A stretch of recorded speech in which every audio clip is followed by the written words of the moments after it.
Hi, folks. This is Tiernan McElwain, the Director for Child and Family Partners, and we are on to Module 2 of the pyramid model for preschool providers. And I've got some folks joining me from around Wyoming and even San Antonio, Texas. I'm so thankful that folks could come tonight. And I know we have Glen Rock with Ann. Hi, Ann, do you want to say hi real quick? Maybe she's busy cooking dinner or something. There she is. Oh, I'm here. Hi. Hi. I'm on my phone, so I'm like trying to. I know, I'm trying to make it difficult on you and surprise you with calling on you. Sorry about that. And we have Rhonda from Cheyenne. Hi, Rhonda. Hello, how are you guys doing? Good. And Angelica from Cheyenne too. And Angelica, you work in a toddler or infant classroom or infant toddler? I'm in the infant toddler classroom. Great, thanks for coming again. Ria, what kind of classroom are you in and where are you at? I'm in Cheyenne and right now I'm the infant toddler, but I'm supposed to be Head Start. Okay, thanks for coming. And Katie, how about you? I'm in Cheyenne and I'm a floater. Oh, floater are the most valuable folks, by the way. Do you know that? Yeah, thank you. you have to get to know every kid, every developmental level, and every classroom and the different rules for every classroom, right? Yep. Well, bless your heart, because I know how much work that is. Thanks for joining us, Katie. Yeah, thank you. And we have Leanne from Glen Rock too. Hi, Leanne.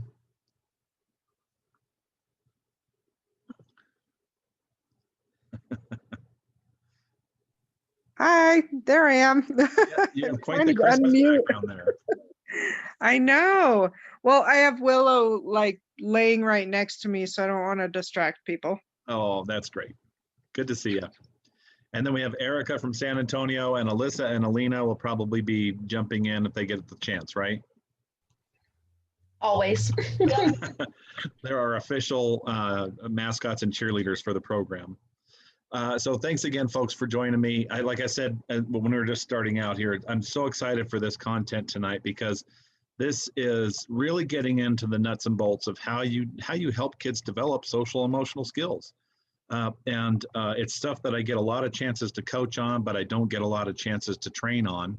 And I think that's been a mistake on my part, to be honest. I think you really need to train on this stuff so that you have the basic knowledge, and then you can expect people to gather the info when they get a chance to see it coached or have it coached to them. So we're talking about Module 2 from the pyramid model on social and emotional development. And this module is focused on social emotional teaching strategies. This is towards the middle of the pyramid here. We've talked about this pyramid a few times in the past where we've got an effective workforce, good relationships, which we've gone over already, high quality supportive environments, which we did in a previous video, and now we're on targeted social and emotional supports. At the very top is intensive intervention and assessment-based intervention that results in individualized behavior plans. And ironically, some of the folks in Cheyenne have already helped us record a functional behavioral assessment that's online too. So that's been really helpful just for me in particular, to go through that process and have it documented in some way. There's a lot in this module, and like I said in the setup, I'm worried I'm going to try and go too fast through things. So like I said, please feel free to interrupt me if you need to, folks, to help me slow down. But I'm excited about it, and I was hoping to get through these first 2 bullet points, maybe the third with enhancing emotional literacy skills, but controlling anger and impulse, problem solving, and then providing individualized instruction. I really think we are probably better off doing those in a future meeting. So when we talk about social emotional supports, targeted social emotional supports, we're going to look at the inventory of practices again tonight. And I want to put this in the chat for folks. So give me just a second here.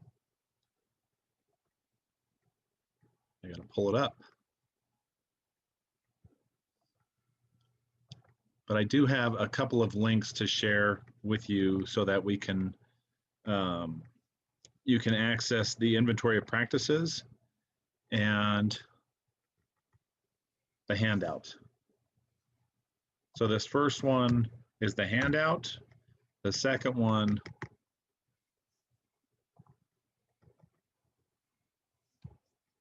is the inventory of practices, and it's just a few pages from the inventory of practices. If somebody could check in on those, Erica, can you make sure those are working for folks and let me know?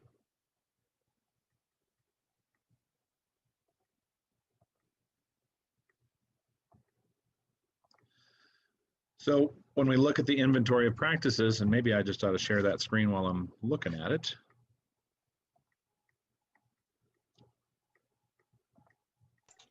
They are working. Great, thank you.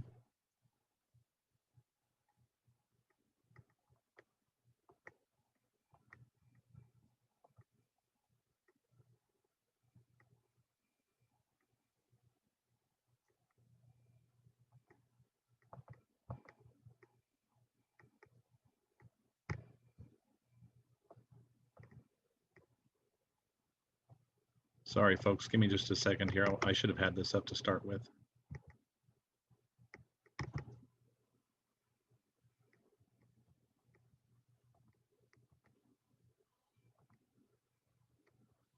All right, I'll share this and we'll just kind of talk about this for a second.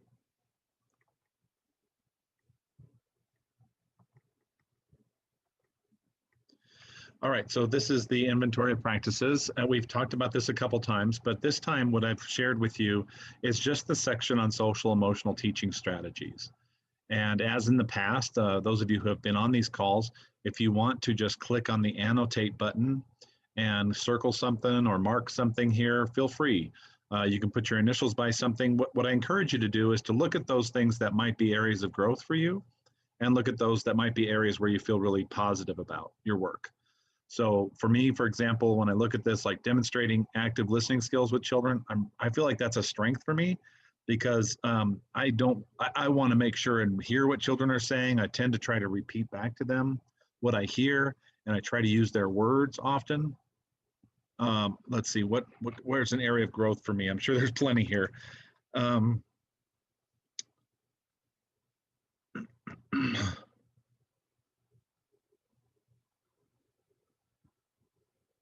I think sometimes I'm a little quick I don't allow children the time. Under 14 here, it says encourages autonomy, allows children time to respond or complete tasks independently before offering assistance.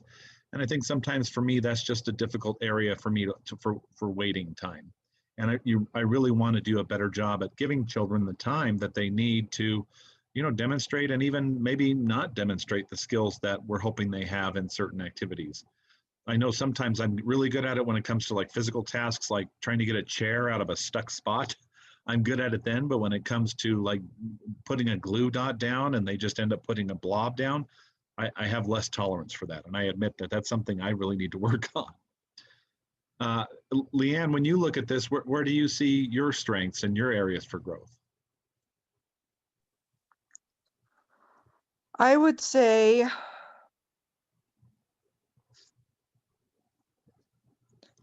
trying to read it on my phone without my glasses here. Well, don't do that then. I'll say one that I've No, seen. no, it's okay. I feel like I'm really good at showing empathy and acceptance of children's feelings. And that's the one I was going to say. Yeah, and I feel like I'm really good at respecting and accommodating individual needs, personalities, and characteristics as well. Yeah. Trying to think. I think under 14, one that challenges a lot of us, and I don't know that this is necessarily true for you, but creates opportunities for decision-making, problem solving, and working together. And I think that working together piece is one that we're going to address tonight that I think a lot of folks struggle with. I think so too, and especially throughout our whole center, I think that we really focus hard on just trying to get through situations than actually taking the time to work through them with the children. I think that's a really good point. I think that's true with a lot of classrooms. You have an agenda and there's things that you're wanting to do, and there's other fires that start throughout the entire classroom. Yeah. And so you just get through it, and it's not as much of a thought process to really work through those things and knowing that the words to say, or how to get the children working together during those times. That's a hard one, I think, for a lot of people. Yeah, it's so true. I mean, I had a hard time yesterday. We had a couple of kids that were both wanting the soccer ball outside, and one kid was hoarding it. And I had a hard time because I didn't think it was developmentally appropriate to expect him to share. But at the same time, the other kid's having a hard time figuring out what to do other than chase this kid with the ball. So I would have liked to have found a way for them to connect, but I also have to be thoughtful about what level they're at developmentally. And we're going to talk quite a bit about that today. I think that's going to be helpful for all of us. As we look at this next page, there's a few pages on this one. Does anybody have a notion here about what something that might be a strength for them, an area of growth? So I think one thing I see a lot of folks doing right now under 16 is considering peer placement during classroom activities.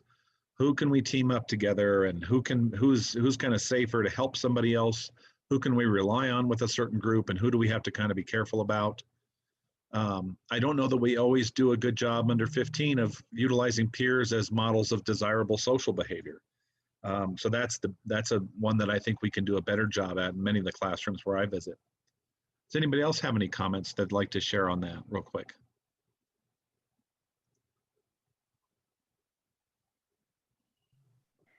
Taryn, whenever I place kids for like circle time or whole group activities, I try to place certain kids by each other so that I know that they're going to pay attention to what I'm doing versus what other children's behavior is going to be like, just to help with behavior.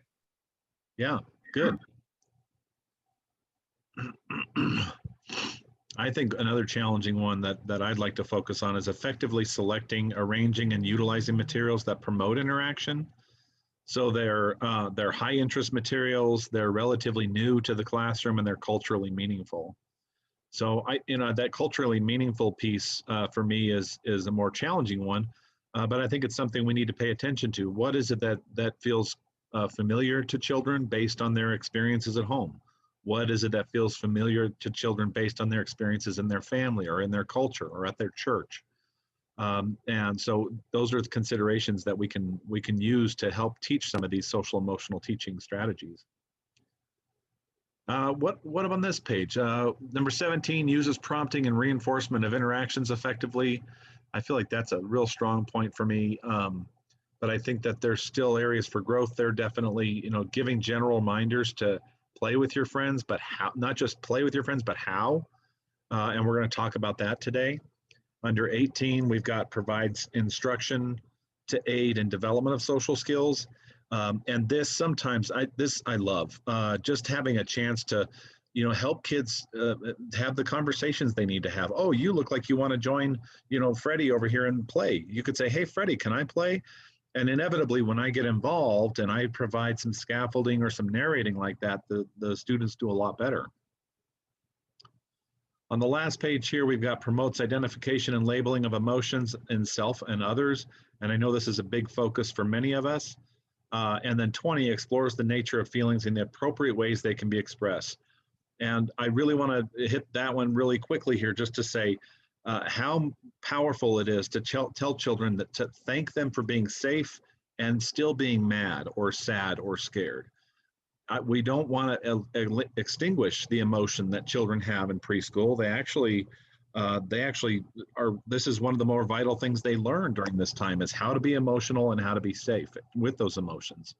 So any chance we get to talk about how to be safe with our feelings, that's really great for our kiddos.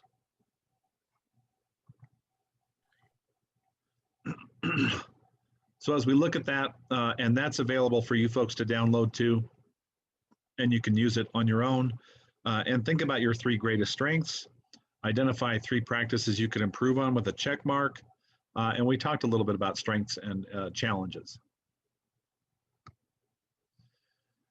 Think about these key social emotional skills and how you're teaching them now. Confidence, I've seen a lot of teachers describe, what they see specifically from children that's positive, that's demonstrating growth, the capacity to develop good relationships, concentration and persistence, effectively communicate emotions, listen to instructions, and solve problems. And sometimes I break these down into even smaller tasks. So effectively, our ability to listen to instructions, not only does that mean follow instructions, it means accept no for an answer. And it's also okay to be angry and communicate that angry when you are told no. But at the same time, we have to be safe. And that's one of the rules in our classrooms. That's one of the roles that our teachers have, is to provide safety at all times. So this obviously says, teach me what to do instead. So when we find children misbehaving, or we find children challenged by the environment or by what's happening around them, we want to teach them what to do to manage their emotions, to express their feelings, and to make connections with other people, including adults and children in the class. So obviously we teach friendship skills, we teach how to follow rules, routines, and directions. I think one of the very basic things that we're missing many times in classrooms is teaching children how to sit still. We have a classroom I visited recently, and it was like, if you're not standing on your head in front of the kids, they aren't sitting still for anybody. And sometimes that just creates this environment where we're having a hard time getting the kids to calm down at all. So there are games that I've played with children one's called Sleeping Pirates, and I try to wake them up even though they're staying asleep and they're supposed to just stay laying down or sitting down comfortably with their eyes closed. And it really helps them practice some of the concentration necessary to stay still sometimes. And you'll have some children that aren't going to be very good at it, but you're going to have others that you can really reward with some praise and saying, oh my goodness, Leanne, you're so good at staying still, even though Mr. Mack is trying to make you wake up. Our next slide here is on teachable moments. And obviously there's some good times to teach. This yellow arrow indicates a good time. The green arrow indicates a perfect time. So sometimes when we're trying to teach when children aren't stressed at all, it doesn't take hold because there's not some urgency to it. If you think about the brain chemistry even, there's not the brain chemistry necessary to kind of make new connections. So some of that stress is a good sign. And some of that disruption in relationships is a good sign because that makes us open and vulnerable to teaching.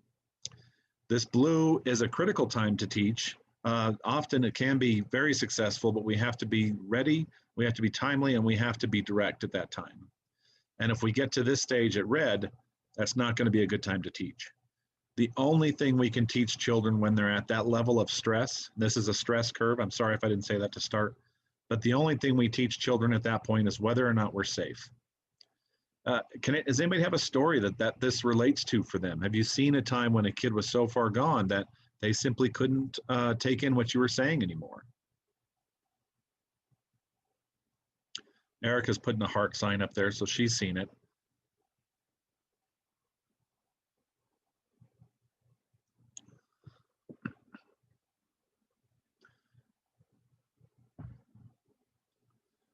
Rhonda, I know we've had a couple of kids in your class who have, they get over that wall and it's just like they're so far gone, it's impossible to bring them back. And all you can do is kind of wait for things to calm down, keep them safe, and keep the rest of the class safe. Yeah, I was just gonna say I've seen it a couple of times, even the last couple of weeks, that they just get so overly angry that it takes a long time to get them back down. Yeah. And just being patient with them and talking them through it, that's all I could do, Yeah, absolutely. Good point. So you can see that green part is kind of where we're targeting our efforts. So we want the kids to be a little bit, engaged, but we don't want them to be overly engaged or under engaged. So it's quite the Goldilocks spot. And here's the stages of learning. And I really like this because it fits for me in terms of another model that I've worked with. First, you've got the show and tell, which is basically building awareness of a new skill or concept. You've got practice makes perfect. So you've got a lot of practice to build fluency. And then you've got the you got it phase where they've developed maintenance, they can demonstrate it over time, and they can apply it to other situations, people, activities, and settings. So, I mean, one of the things I think about here is, you know, we may have a child. I've had somebody tell me, oh, he knows, let's see, he knows how to count to 30. Let's just use that as an example. Then I go talk to this kid, and it's a new person who doesn't know him well, and he doesn't know this person well, and he can't count to 30. Well, that he knows it, he has fluency, but he hasn't gotten the generalization of the concept. You have another child that I've worked with who they said he just won't do his letters. So he's supposed to be doing certain things with letters, practicing writing certain letters and so forth, and he wouldn't do any of them.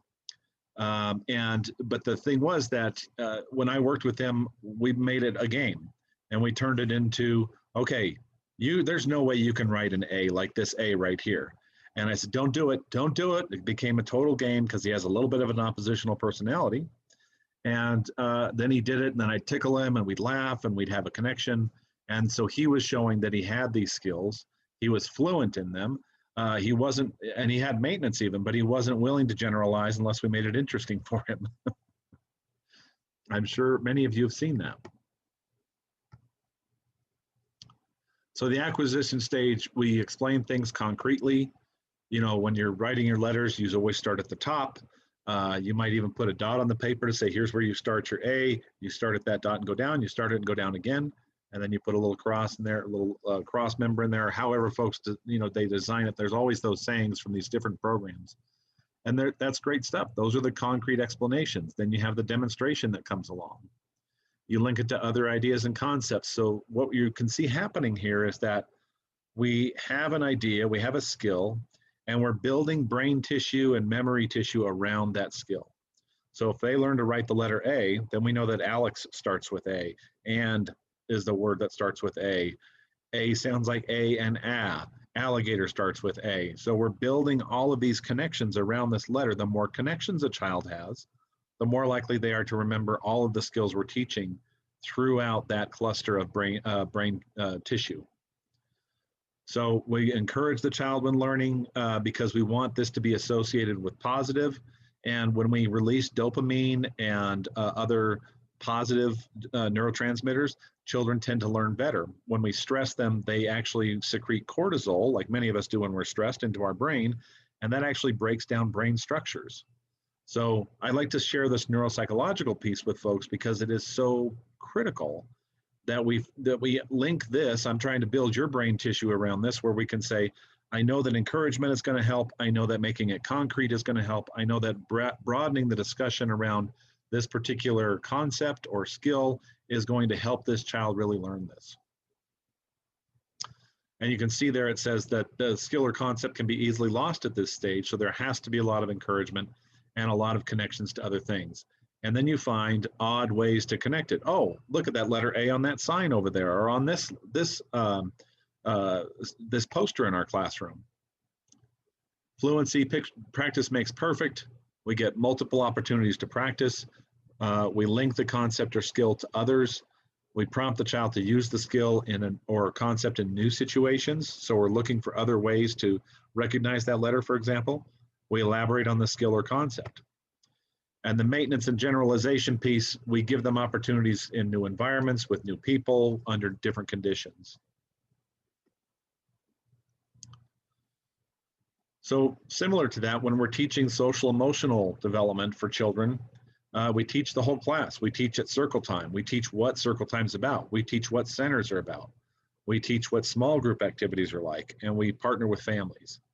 So when everybody's getting this instruction on how these things look and what they are going to be like, and then we can build them, the connections between them, we're going to start seeing better outcomes for kids. Next, there, target the individual skill instruction needs of each child. So here you've got those situations where we might think, you know, this child should be able to sit at circle time. Well, should is true, but could may not be possible. And I've seen a lot of classrooms where folks are making really nice flexible arrangements for children who may need something other than what we're asking of children at that time. So some children are going to be able to sit and connect with others. Others are going to need something else to do, something else to keep them busy, because they aren't at that level of having those friendship skills and those self-regulation skills to participate in a large group activity.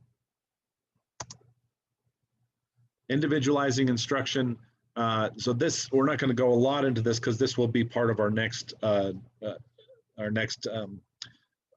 broadcast. But we start identifying specific skills that a child needs to learn. We find ways to kind of systematize instruction around it and embed instruction into routines throughout the day. We want to drive up as many learning opportunities as we can for that one person. So when you think about children who are well liked in a classroom, what do you notice about their behavior that makes it easier for them to have friends? Let's see, anybody got any thoughts on that? Well, they're calm and they're able to talk about what they are doing and how they're feeling, and they're able to regulate if they are upset. Yeah. Anybody else? They're outgoing. They're friendly. Yeah. So you see them connect to and talk with other kids, right? And they don't have any hesitation of asking other kids to play with them. Yeah. Like they do it. So that brings to mind that confidence piece that we mentioned as one of the social skills or emotional skills that children are learning at this age. I feel like I can get somebody to respond to me as in a friendly way if I put myself out there. Great. So you see some of these were mentioned, you know, taking turns. They're helpful, they're affectionate, they give compliments, they're beginning the ability to empathize, they give suggestions. We're going to watch this video now real quick. Let me make sure I have got share sound, share screen. Okay.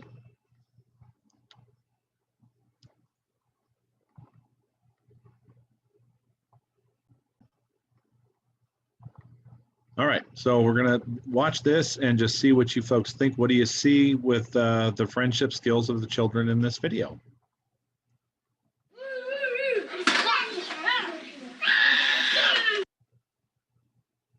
Can you folks hear that okay? Just the start there? Yes. Yes. Thanks. Thank you.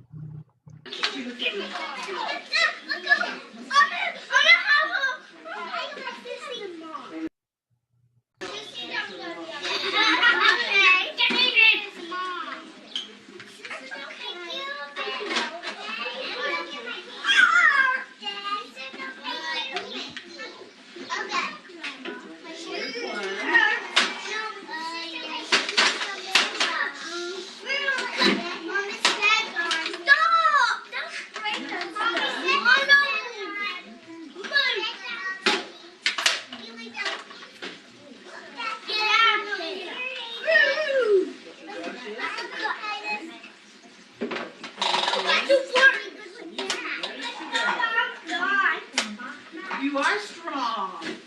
I can see you can lift the chair up. Be careful when you put it down.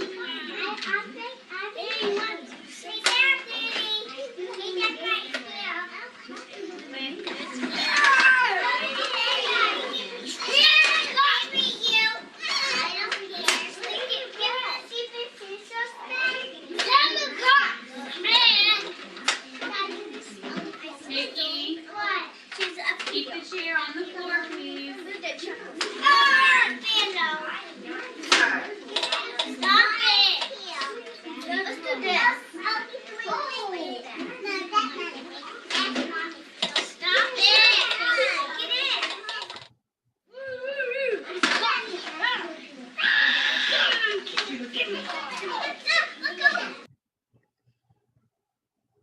All right, what do you folks think? What are you seeing in terms of friendship skills? They're able to tell them to stop when they're not liking what they're doing, or I don't know if that was part of the play or if they were actually doing something they didn't like, but couldn't Exactly, and that so especially this little girl, she's setting some limits, isn't she? Yeah. Yeah.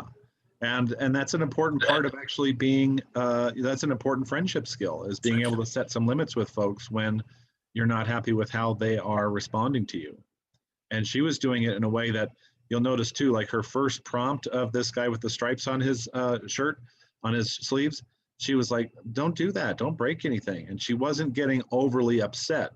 Sometimes we get kids who really go off the handle there, and they need a little more coaching as to how to do that, because that really flying off the handle piece actually increases the likelihood that that kid's going to do what they just did again.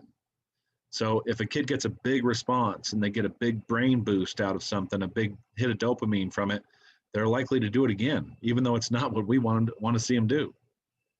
What else do folks see? What do you think this guy with the stripes on his sleeves is trying to do?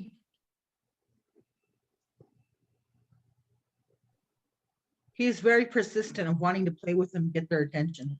Yeah, he wants to play. He's not real sure about how to play in a way that's going to be acceptable to them, it doesn't seem. How about this boy in the blue shirt there? What are your thoughts on his skills?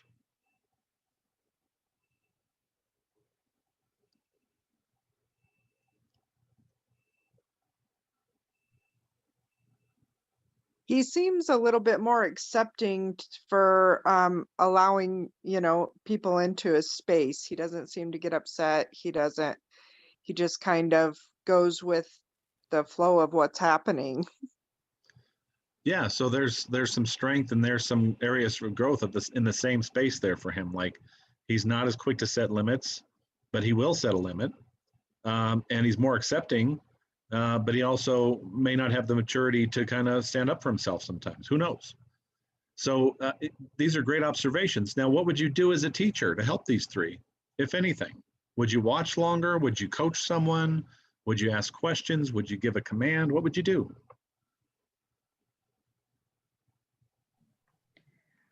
I would almost go just at the edge of the center and just listen a little bit, and then if I needed to intervene, I could.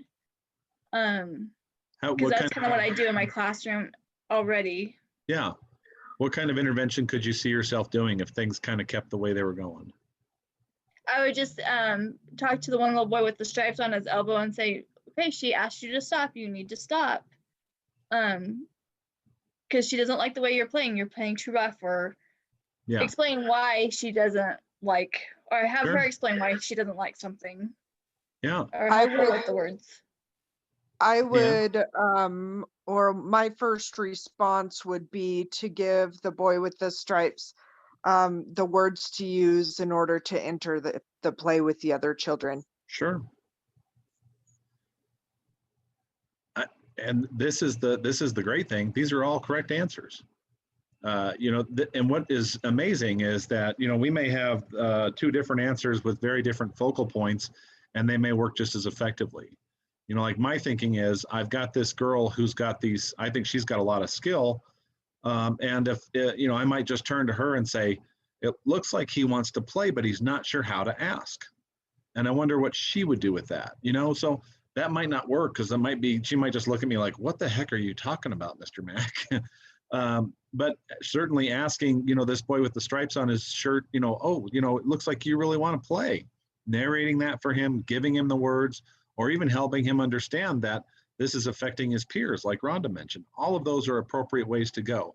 The thing that I want to be careful about is that I look at the skill that needs to be learned here. And the skill that he needs to learn is how to ask to play.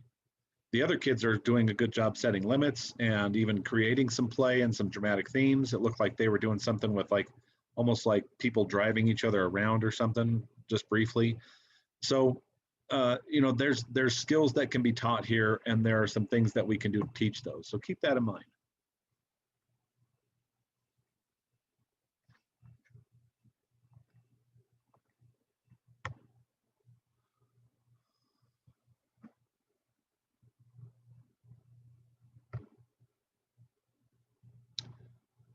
So they mentioned this LEAP social skills curriculum, and it's actually a curriculum that is specifically for teaching social skills. And it was developed initially for children who may be on the autism spectrum. And it essentially what it does is it gives children a script for how to do things, how to ask if they can play, ask if they can share a toy, ask if they can go a certain way with play. And the first thing is always getting your friend's attention. Now, ironically, this is something that we need to keep in mind as adults too. I need to make sure I'm not prompting a child before I have his or her or their attention. I want to make sure I've got attention before I start expecting them to comply with the request that I make. And the same for the kiddos in our classes. Then we want to talk about, you know, how do we share? How do we ask? How do we accept no for an answer? And how do we give? How do we request? And what do those things feel like? Then we're going to talk about a play organizer, which is kind of like what that little girl was doing a little bit with the boy who was in the blue jacket or shirt there. And then giving compliments. These are all things we can practice with the class and with various children in the class.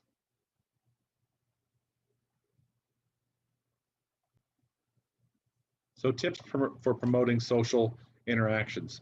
Arrange materials in the classroom environment to promote these interactions. So when you think of that, for example, blocks and dramatic play toys, things that are paired up like 2 phones or 2 walkie-talkies, or even a large piece of paper where you may have multiple children working on it at the same time. These are all things that give children a possibility of interacting while they're engaged with materials. And again, we talked about how to position children, promote looking at each other. Oh, looks like Freddie wants your attention. Could you look at him real quick, Rhonda, and let him know that you're paying attention to what he's saying? Remind them to use names and or physical contact, and we coach what kind of contact is okay. If they get no response. Was there a comment there, Rhonda? No, I was just gonna say, yeah, I totally, that's exactly what I do in the classroom, and it does help. It's just, I just have to keep on doing it. I just have to be persistent with it. With which one are you talking about? Just giving the child the language, or like when the kid with the stripes was, when he wasn't listening to the little girl when she told him to stop, I would go over and just help him, you know, learn to be able to interact with the children in a way Right. that is appropriate, or Right. asking to come in.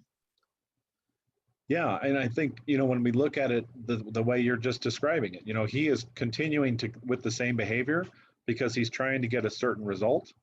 And if we can look at the result he's trying to get and give him the skills like you're describing to get that result, we're on the right track.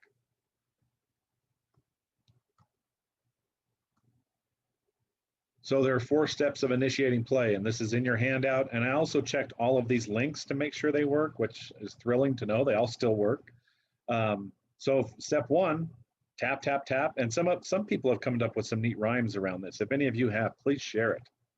I can tap my friend on the shoulder and say, let's play.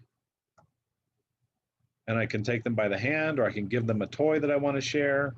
So these things make us getting into play together a little more likely if I offer something or I direct us to a certain place or something like that. So tap, tap, ask to play, take a hand, give a toy. Has anybody come up with I can't remember what classroom it was I was visiting. It was tap, tap and ask, or tap, tap first, something like that.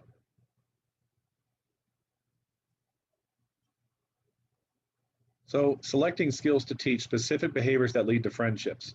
People who are play organizers are really good at developing friendships. People who share, people who assist, and people who give affection. So play organizers, as I said, that little girl in the video demonstrated some of that. Like, here's what we're going to do. We're going to play. We got the house. She even moved the house to try and keep the boy with the stripes on his sleeves from kind of interfering with it. And so all of those things kind of lead to, you know, somebody who provides some containment and some engagement for the group, for the friends that she's playing with, and also provides some safety.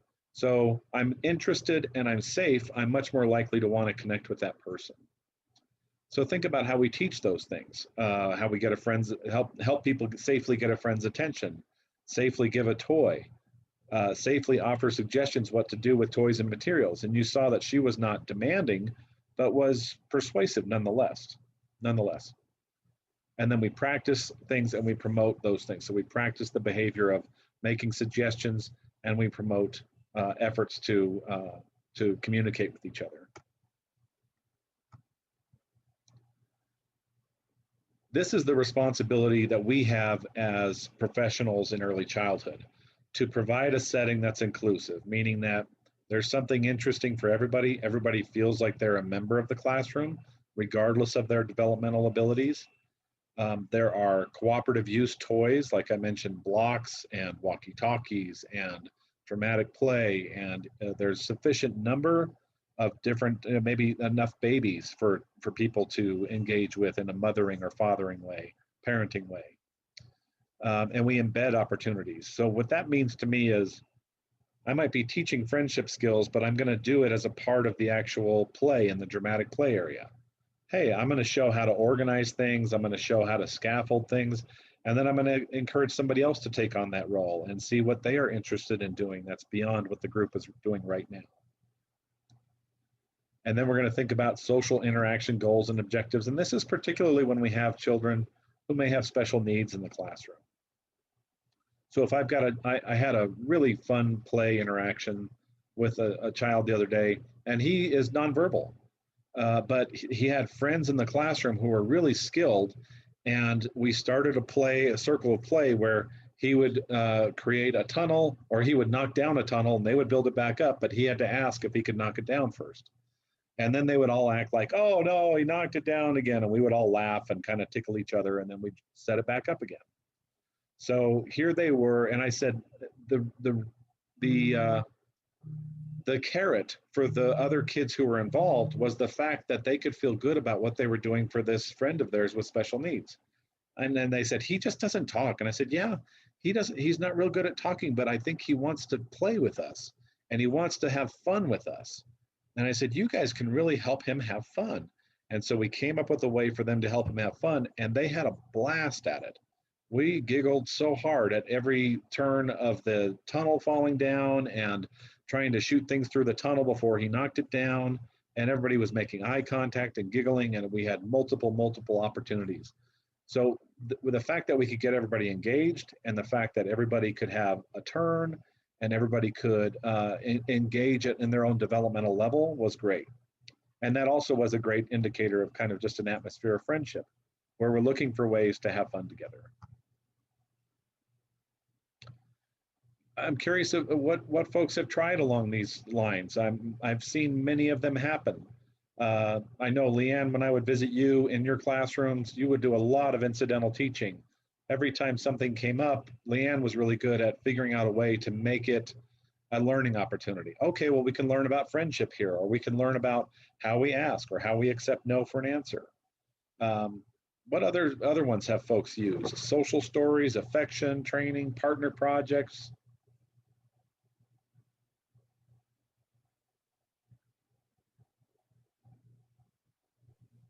Sometimes we'll model with one of my assistants. So like if we're working on asking for a toy, I'll have my assistant hold a toy, and then I will just snatch it like one of the other kids had done.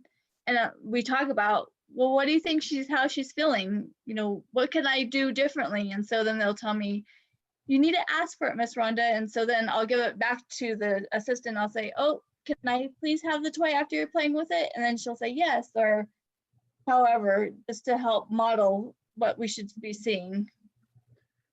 That is just the perfect example, Rhonda, for a number of reasons. I love the idea of role play in front of the class. I bet the kids are captivated when you folks do this too. Are they just watching you like hawks? Yeah, and they're like, oh my gosh, Miss Rhonda just took the toy from Miss Joni or whatever, and they're like, they're like mortified. They're like, oh my gosh. So this is actually, and that's part of why it's such a good example, because I don't usually like to show kids the wrong way, but I've learned that you actually should. In fact, it helps adults too, because it triggers that kind of that moral side of us that knows better.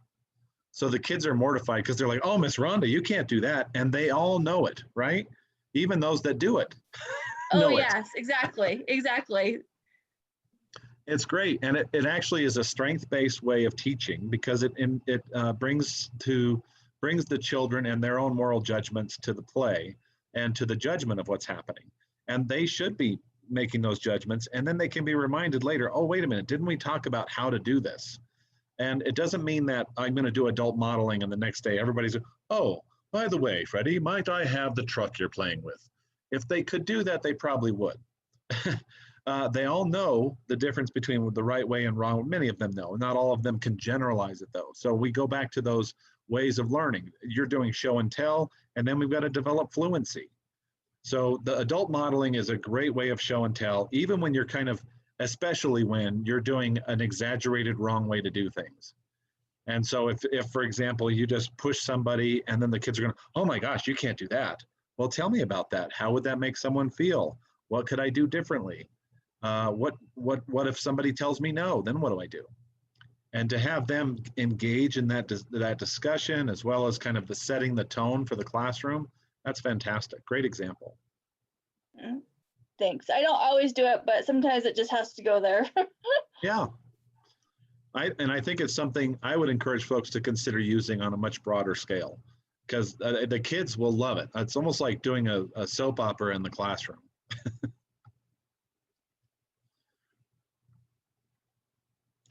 So this next slide is on developing friendship skills, and this songsforteaching.com is a great link because it has a lot of great music and songs about friends.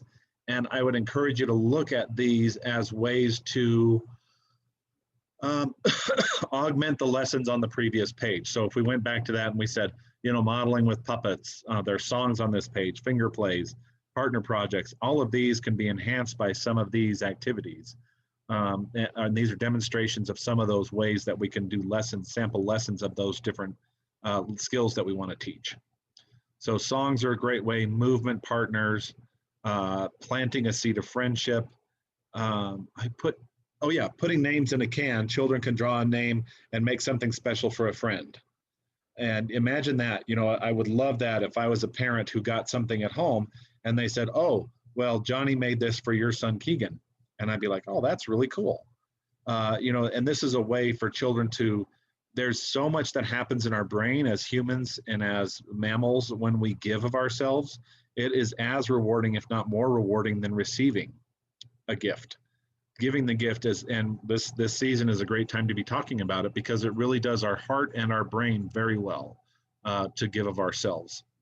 So giving children a chance to give is a great way. And the compliments and those ways of helping children acknowledge one another in positive ways and helping us remember to do that, very powerful.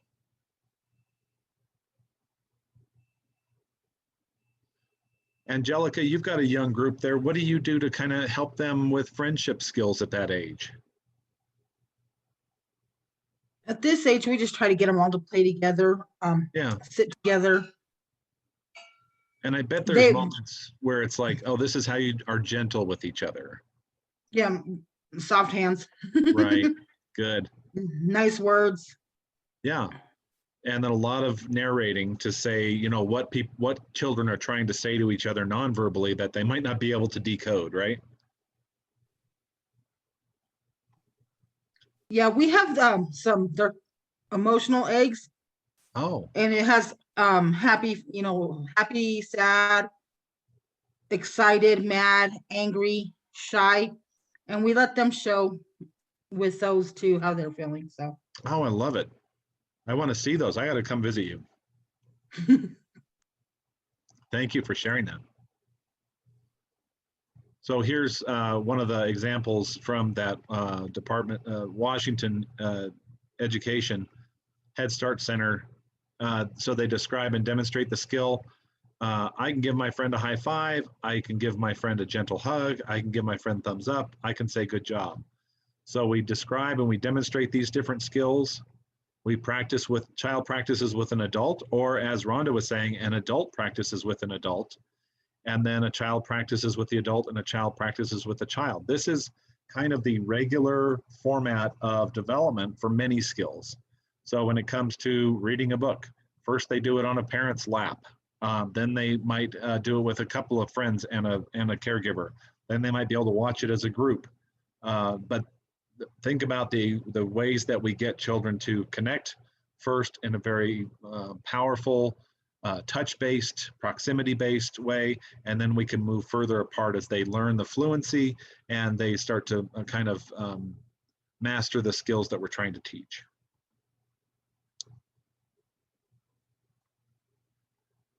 So let's talk about one of these. So let's number 3 here. Miss Sun has taught the children to share by reading them stories and doing sharing activities in circle, but children are still not sharing in centers. So what do you think teachers can do or should do at this time?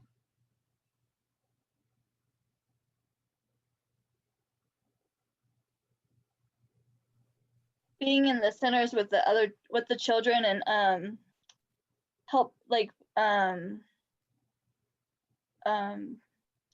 shoot, I just lost my words. Like giving them the words to help them share. So oh, I see you want the red truck. It looks like Johnny's playing with the red truck. You need to wait your turn. But you could ask when they're done if you could have it.